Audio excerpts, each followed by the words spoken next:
Learn different ways you can structure your keynotes in this conversation with three of the women who attended our recent in-person workshop on this episode of the Speaking Your Brand podcast.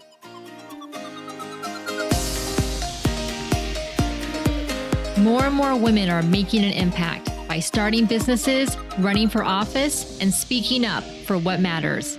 With my background as a TV political analyst, entrepreneur, and speaker, I interview and coach purpose-driven women to shape their brands, grow their companies, and become recognized as influencers in their field. This is Speaking Your Brand, your place to learn how to persuasively communicate your message to your audience. Hi there, and welcome to Backstage with Speaking Your Brand. I'm your host and founder of Speaking Your Brand, Carol Cox. Today, we're going to talk about what it takes to create and deliver a keynote that inspires audiences, transforms audiences, but also builds your speaking career. I'm excited to have joining me here today three women who attended our recent Speaking Accelerator in-person workshop in Orlando, Florida.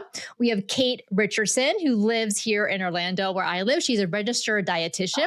We have Alfie McGinty, who lives in Indianapolis, Indiana, and she is a coroner, which is not an industry or not a profession that I usually come across.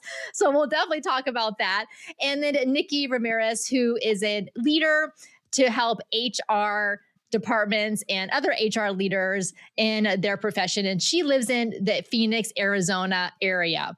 As I mentioned, they recently attended our one-day speaking workshop. We had a lot of fun, and they walked away with the foundation for keynotes that they're going to deliver. Now, they are already established and experienced speakers in their industries, especially when it comes to talking about more professional or business related topics, but they wanted to challenge themselves and think about how can they take the work that they do, what matters to them, but then turn it into more of a story-driven, transformational message as we think about for a keynote address. So we're going to talk about all of that here today.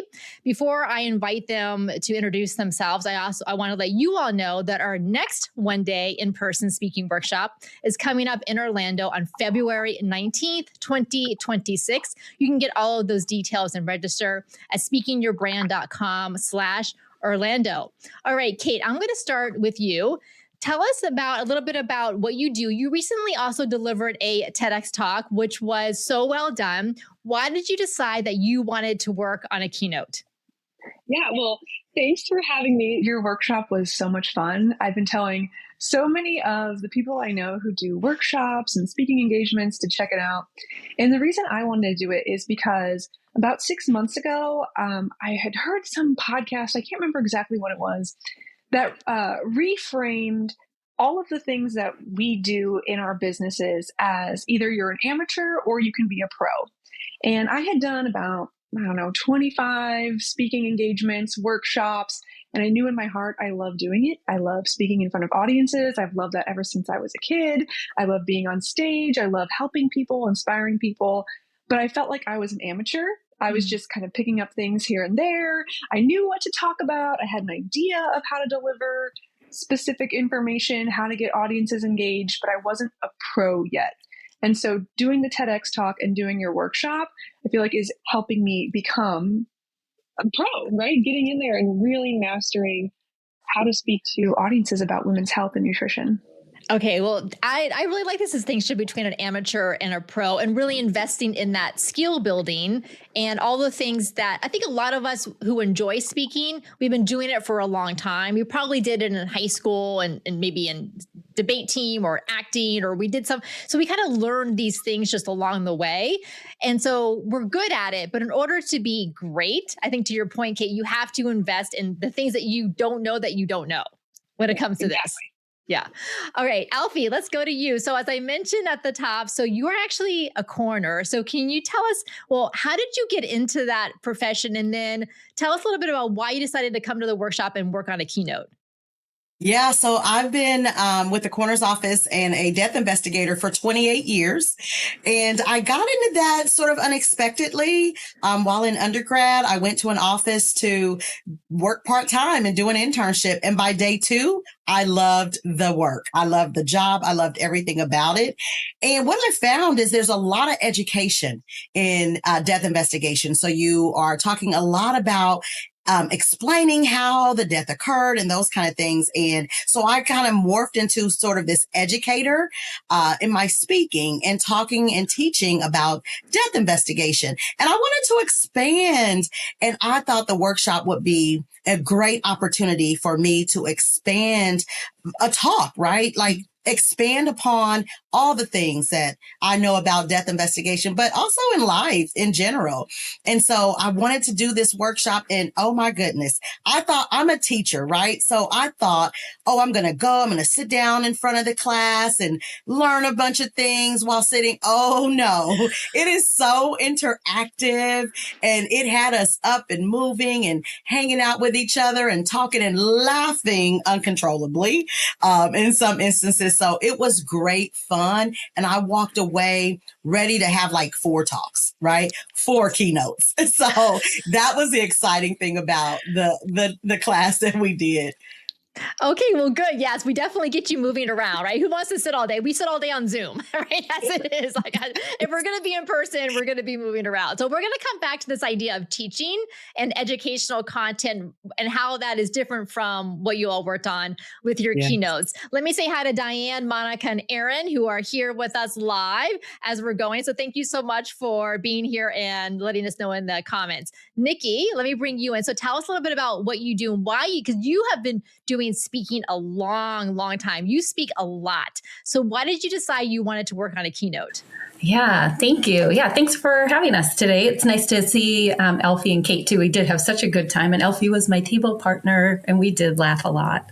So yeah, I have been in the speaking world since the 90s. So it's been a really nice sort of long journey. And to Kate's good point, like I know there's always more to improve. And Carol, you and I met years ago now in another circle for women entrepreneurs who are ambitious and trying to grow their skill set and their businesses. And I've really enjoyed working with you and Diane. So when the opportunity came up to attend in person, build my skills and expand the type of speaking, so really going into it with the lens of developing this keynote, it was just a slam dunk idea. And I'm thinking about and moving forward with the idea of keynoting because I think there is space to do a little bit more inspiring people to figure out what their own next steps are. I think a lot of times when we see a keynote, that's what, that's the hope. And that's what I love about them. Just kind of like, okay, well, what could I do next? And I think, I've spent years working with HR professionals, small business leaders, developing their HR and leadership practices. And now I'd love to just be able to encourage other people to, whatever the thing is they're working on, it doesn't have to be HR or leadership, just be inspired to work on it, no matter what challenges they're facing. So just needed to be there in the room with you all to get that underway. Yeah, well, I love it. And so then what we do in the morning during the workshop is that we teach you our framework here and we give you the materials. And so this looks familiar to you all because this is what you did. You had the boards that we gave you and then you had your Post-it notes and we kind of prompted you and guided you and asked you questions that you then wrote down on the Post-it notes and filled in along the way. And I remember that as you all were working on them, Diane and I would go around and chat with you and kind of see what you were working on and how we could help. And Kate, I'll come back to you because, like I said, you've been doing speaking workshops, at least a couple of dozen of them. And they were probably pretty information rich where you're teaching the audience certain things for them to understand about their health and what you have learned as a dietitian in your own journey. So how did thinking about this, though, from a keynote perspective, shift your idea of what kind of content and how to frame your message? Oh, okay. That's a really great question. So how to frame my message, that's the first struggle that I had before the workshop because I have so many messages. I have so many things that I talk about on a day-to-day basis just in my work as a dietitian. Just for context, I sit face-to-face with people at a desk and they share with me their biggest struggles, their stories, their backgrounds when it comes to what they've had trouble with health and body image. And so there's so many things just floating around in my brain. And I'm like, what actually do I want to speak about? And I can't remember the exact question that you just asked me, but I think what really helped me, I have my board here actually to show off, was just getting to the main points that I wanted to share and then learning how to interweave the storytelling, the education in all of that. Because when I've spoken at medical conferences, the expectation is that you're going to, meet certain continuing education criteria. You're going to show a bunch of research. You're going to back everything up with science. I'm talking to physicians. I'm talking to other dietitians, and they expect to see you prove your points. When you're talking and doing a keynote, that's not the point. The point is to share a message, share a story, get the audience leaving and feeling and wanting to make some kind of change or improvement or take some information and apply it to their own life. It's not proving every single point that you say with research and science. So this really helped me get to my key point and interweave how to really connect with the audience, how to make stories and how to make the messages actually stick instead of just putting everyone to sleep with facts and science and data. Right. Yeah, like using the facts and the data to support the point that you want to make versus the other way around. I think a lot of times we lead with like, okay, here's the data, the science, but like, okay, but then how does that fit to the audience and what's important to them? And I remember that when in your act 2, so the middle part, we talked a little bit about stages. So in keynotes, it's helpful to either share with the audience 3 lessons that you want to impart, or like 3 pillars or principles that you've learned, or 3 stages. So people go from stage 1 to stage 2 to stage 3 in their journey, as they learn more, as they develop more awareness. So Kait, so I think you ended up with 3 stages that in your talk. Do you want to share a little bit about those with us? Yeah, sure. Absolutely. So just for context, I'm speaking in my keynote to women in leadership, women-led businesses, and women's retreats. So usually women who are giving a lot, doing a lot, either to their business, to their family, to their community. And what I've seen in my work is these women are doing such amazing things, but they often put themselves last. Mm-hmm. And as a result, when they're not putting themselves first when it comes to their health, their nutrition, their rest, their fun, because that's part of wellness too, is that they begin to feel resentful, they get burnt out, they may experience unwanted health consequences, breakouts, unwanted weight gain, all of the things that you could think about that could go wrong start to happen when women put themselves last. So my framework shows how if we start from a place of being self-sacrificing, that can really drain us. And what we actually have to do is step in to being radically selfish with our health, choosing ourselves, saying no to things if it's going to impede into our health rituals. And then you can actually go into a place of self-leadership because you're taking care of yourself, and now you can give and serve your community from a place of power and wellness and not resentment and not bitterness and burnout. Yeah, I love that. It's so inspiring and impactful, but it's also very tangible. And I think the audience will see themselves in those stages and recognize, okay, where am I at and where do I want to get to? Yeah. Okay. Well done. All right, Alfie. So let's come to you. So I know that you have a very personal story that you decided that you wanted to anchor your keynote in to share with the audience. So whatever you feel comfortable with, do you want to share a little bit about that and then how you decided to frame up the core message or the core lessons that you wanted to share? Yeah. So 4 years ago, I lost my son, my firstborn son, Jimmy, to a fentanyl poisoning. And what I found was that grief was hard. Although I had dealt with grief with other families in this industry of death investigation for many years, 20 plus years. And then here it was, now I'm facing grief and I'm having to deal with grief. And I just didn't know how to do it. I couldn't get through how to just get up every day and keep going. But yet, I wanted to talk about it. And as we know, substance abuse and substance use is a very stigmatized subject. And just encouraging people to be able to talk about it. So with what I learned during during the course with you all was that that there were pillars, right? That there were stages of things to talk about when it comes to the keynote. And what was encouraging for me was giving people inspiration to identify what some of those things are as it pertains to grief. So my 3 pillars were notice it, name it, and nurture it. And that's something that I had never thought of before. So I came into this like, okay, so I'm going to have this keynote. And, I didn't think anything about those 3 pillars and those stages until I got there. And it was so encouraging. Now I use it so much. It's like, okay, this is good. But that was what I took away from that, and how to put that into the talk and put that into the keynote, where now it's easy for people to remember. In fact, I said it and now people are repeating it. And so that was encouraging. And that was just the one thing, like the big takeaway for me for my own grief as I was going through it. And now I have something to work with other people on as it pertains to navigating grief for others and with others.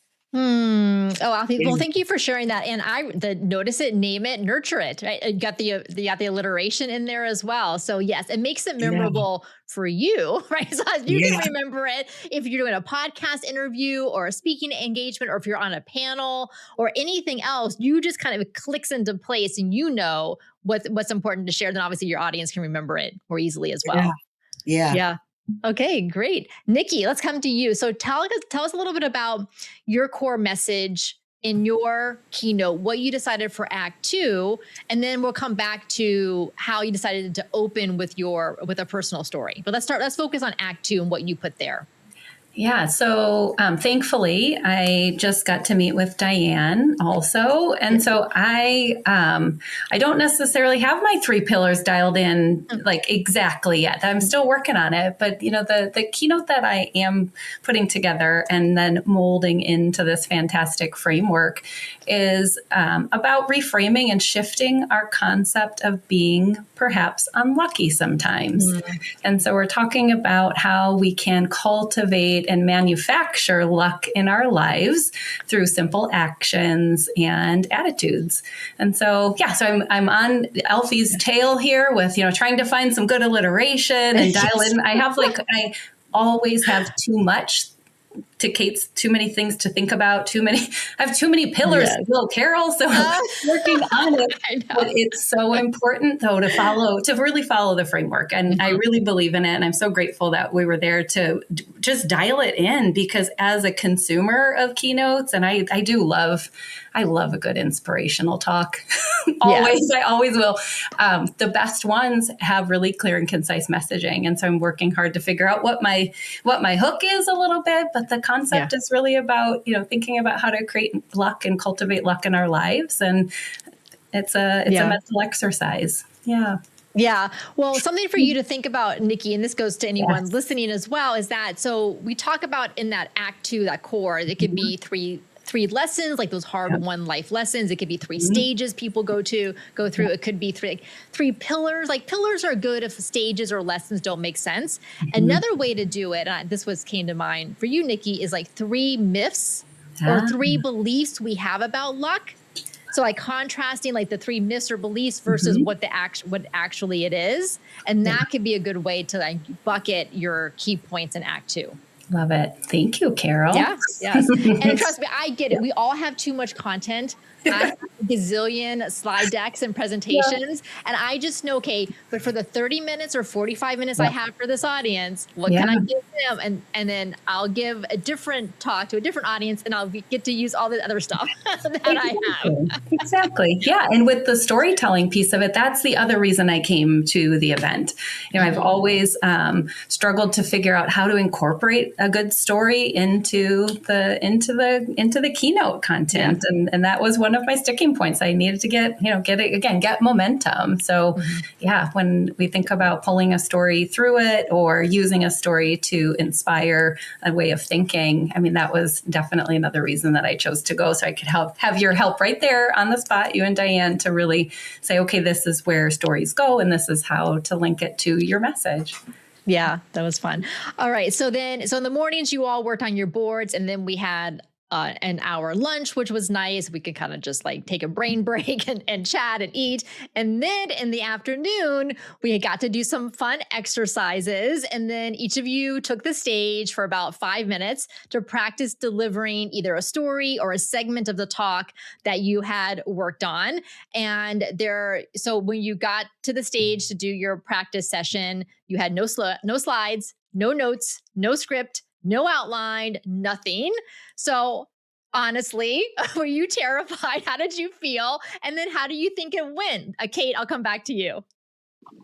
Well, I was definitely terrified because, what I talk about as a dietitian, what resonates with people are the stories. And especially when you can be really honest about the things that, well, I'll give you an example. So growing up my whole life, I was mostly insecure about my body, trying to be thin, trying to fit in, trying to be popular, trying to be liked. Like that was just the narrative of my adolescence and young adulthood. So then stepping up in front of a bunch of professional women with your blazers on and everyone looks really nice and sharing with everyone about how growing up I was so insecure is very nerve-wracking.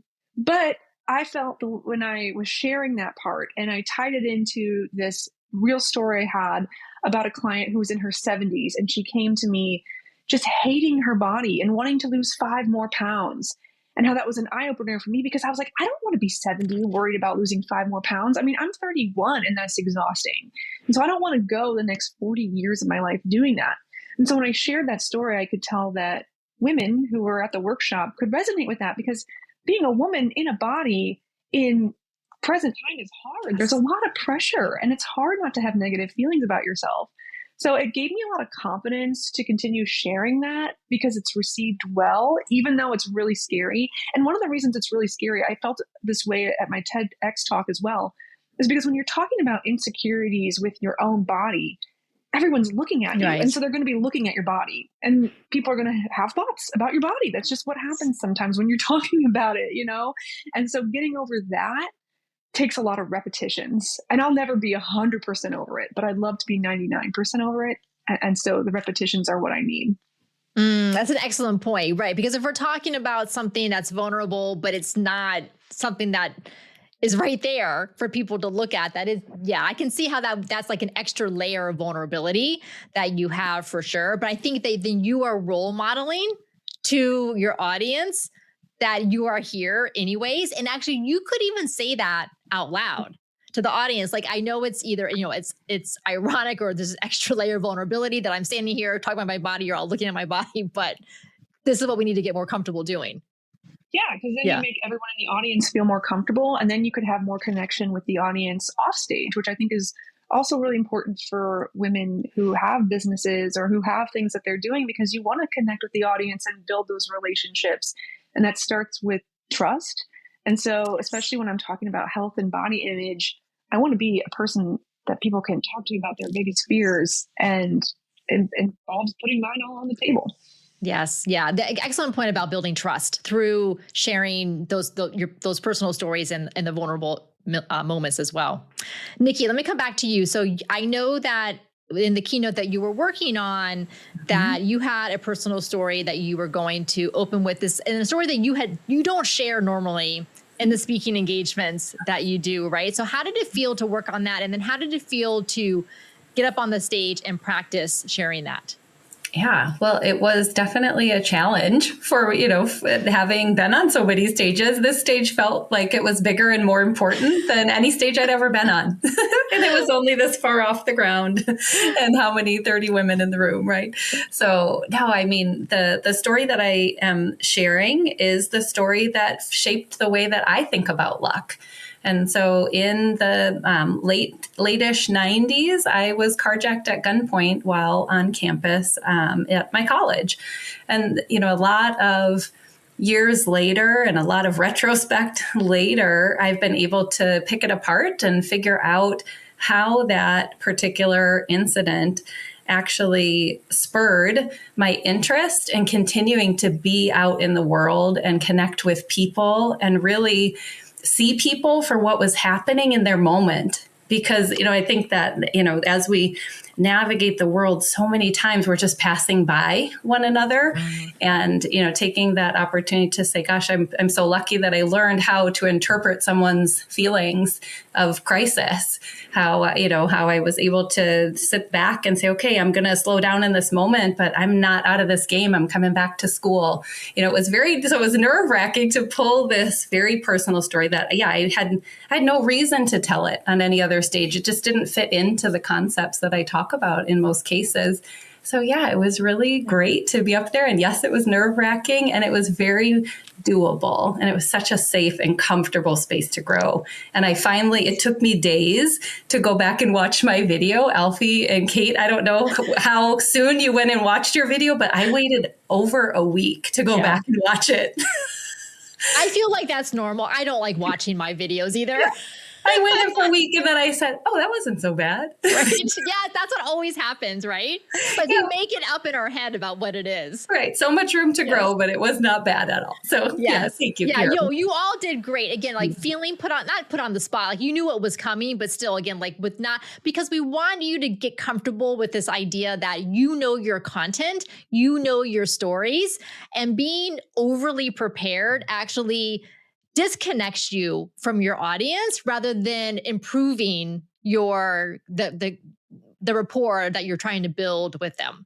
So Alfie, I'll come to you now to talk to us a little bit about what was it like in the afternoon. So again, up on the practice stage, sharing part of your talk, but then even some of the other kind of activities that we did to kind of help you all get more into your bodies and into your stage presence. Yeah, so you just hit the nail on the head when you said overly preparing. As a death investigator, I always have notes and I always am prepared with something to back up what I'm saying. And you had to go on that stage with nothing. And I was just like, I can't do this. Like, I have notes. I need notes. I need a presentation. I need something. And to go up there and just know the story and be able to tell the story, not only that, but also in a given amount of time. So to stay on the time task, right? And making sure that you're staying in focus and you're wrapping it up within a certain amount of time. And then in addition to that, the other takeaway, which Niki, I immediately watched probably while I was walking back to the hotel room. Because I'm all about like practicing and making it better and doing better. And what I noticed and what I loved about that opportunity to be on that stage was you all gave immediate feedback. And that presence of being on the stage, how you move on the stage stuck with me so much so I still practice that, right? Oh, good. Like, as you mentioned, like moving in a certain way, not crossing your legs as you walk across the stage. That was like the fun part. So I still practice that because, you may or may not have a podium in front of you. You may or may not have notes or a presentation. So those were the takeaways that I got from that.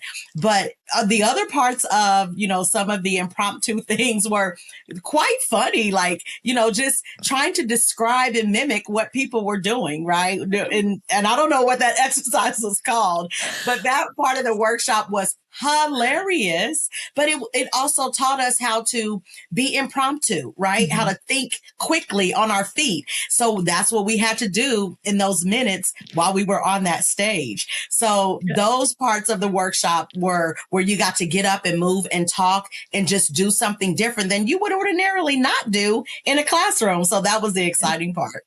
Oh, well, good. Well, good for you for watching your video right away. Wow. Like I'm usually like this, like I'm looking through my fingers to watch a video. Like, I don't know. So, yeah, that's amazing.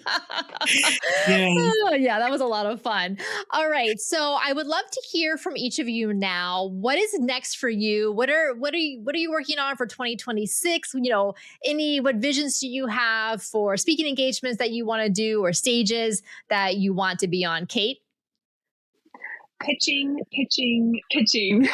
Yep. Now that I have so much more clarity on the keynotes, and I also do nutrition workshops, so workshops for small businesses. So now that I have a lot of clarity on the keynote, I'm going through and finding all different types of conferences, medium, large businesses, and I am just working with a coach to master my pitch game. And I do have a few speaking engagements lined up. I'm doing one for the Florida Academy of Nutrition and Dietetics. Actually, you'll appreciate it. It's about using your story to empower your brand. And you just released an episode about policy. And that's what dietitians in Florida right now are really trying to push, which is being an activist, helping our profession really rise up. And so that's why they're having me come in to talk to help give dietitians the courage to share their story with policymakers. So I'm excited to listen to your episode and glean some things from that. And then I'm doing some in-person workshops with local physicians in the area about menopause and metabolism. So a lot of fun things coming up in January. And in between, I'll just be pitching. Oh, well, that's great. Well, I can't wait to get updates and hear about all the places that you're going to be. And yes, for those of you listening, so definitely check out just the previous episode about how you can use your voice and your expertise to shape policy. That's with my guest, Dr. Deborah Stein. And so actually she was here in the LinkedIn Live chiming in the comments here. So she's actually joining our Thought Leader Academy online program that starts in January to help her develop her keynotes as well. All right, Alfie, let's come to you. What is on deck for you for 2026? Well, so my number one goal is to be like Kate and do a TED Talk. So all things and all roads are leading to a TED Talk. That is the number one goal. And then later, pitching for new opportunities to speak, to do a keynote, for larger audiences and audiences outside of death investigation. So they're used to hearing and seeing me, but I want to go outside of that particular profession and maybe see where else, what I have to say can lead other people and how inspirational it might be for others. But that number one thing in 2026 is that TED Talk. Ooh, okay. Fantastic. All right. I love it. Niki, what about you? All right, Alfie, cheering you along. It's going to happen. You said it.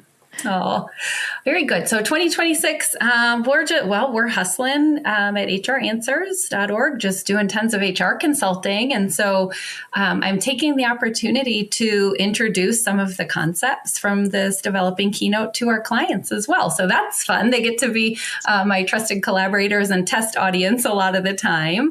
And beyond that, I'm really looking forward to being able to get on stage with HR organizations and other spaces where leaders are gathered so that we can all talk about cultivating luck in a time of, difficulty and confusion in the world. I think we've all got our own challenges, regardless of where we are in our life stage or socioeconomic position or all of the things that are very personal to us that make our life challenging. And so I think it's just time for us to get together and talk about how to cultivate luck. And so, like I said, looking forward to starting with people who already have a voice. So leaders and organizations, let's use our voice to lift people up. That's where you'll find me.